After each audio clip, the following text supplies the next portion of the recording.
ভারতবর্ষ স্বদেশ আমার স্বপ্ন গো, তোমাতে আমরা লোভিয়া জনম ধন্য হয়েছি ধন্য গো।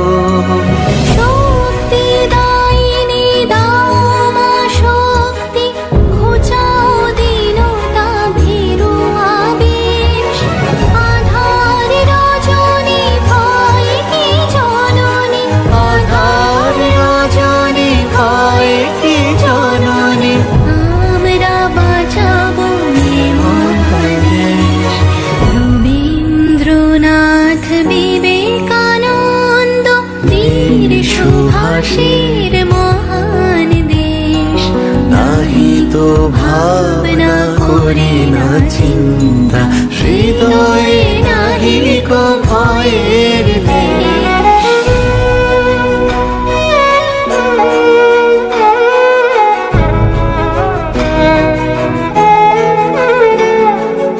কত শোন কত বসন, কত রঙিন ভাষায় ভাষণ, তবু আসন একই সমান তোমার